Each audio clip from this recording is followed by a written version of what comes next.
शिक्षा जो पढ़ी लिखी है और संभ्रांत नजर आती है, उन्होंने पहले 2015-16 में मेरी पत्नी से संपर्क किया था, बाद में कोई संपर्क नहीं था। और जिस समय महाराष्ट्र में एमवीए की सरकार आई, उसके बाद 2021 से वो वापस मेरी पत्नी के संपर्क में आई।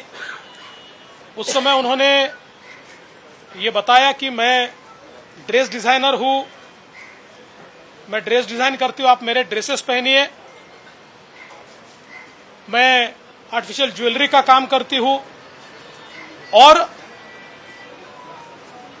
धीरे धीरे मेरे पत्नी का विश्वास संपादित करने की कोशिश की। मेरी मां गुजर गई है, उस पर मैंने किताब लिखी है, आप उस किताब का विमोचन कीजिए। मैं 50 प्रमुख महिलाओं में आई, मेरा स्वागत कीजिए। ऐसे कई चीजें बताकर वो बहुत करीब आई। और फिर उसने एक बार ये कहने की कोशिश की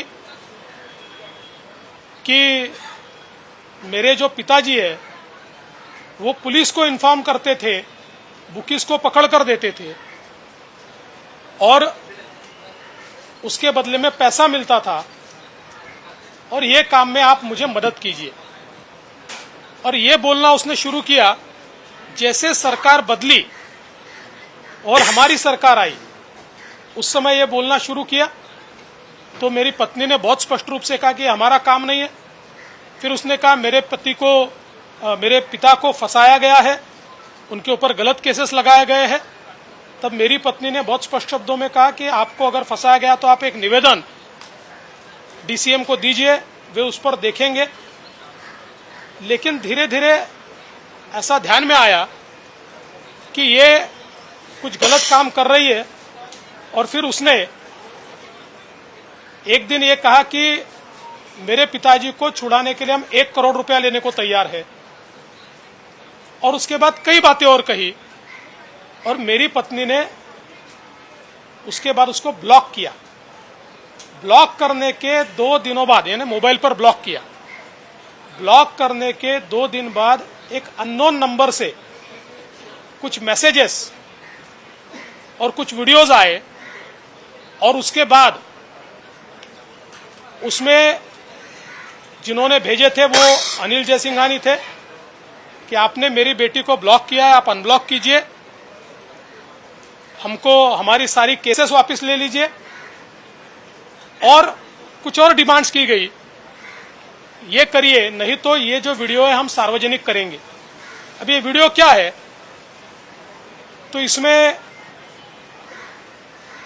वो मेरी पत्नी को एक हार पहना रही है, मेरी पत्नी को अंगूठी पहना रही है, यहां तक तो ठीक है।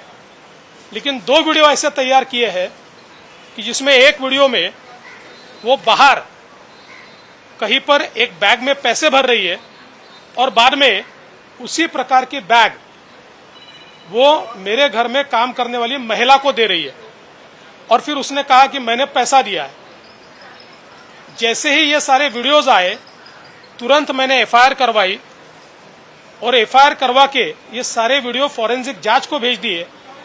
और पुलिस के कहे अनुसार हमने उनको एंगेज करना शुरू किया, क्योंकि अनिल जयसिंघानी ये फरार थे। फॉरेंसिक में ये तो बिल्कुल क्लियर कट रिपोर्ट आया कि जो पैसे भरी हुई बैग है और जो दी हुई बैग है उसमें अंतर है, और फ्रेम बाय फ्रेम बहुत क्लियर कट वो सारी बातें एस्टेब्लिश हुए, उसका क्लियर कट रिपोर्ट भी आया।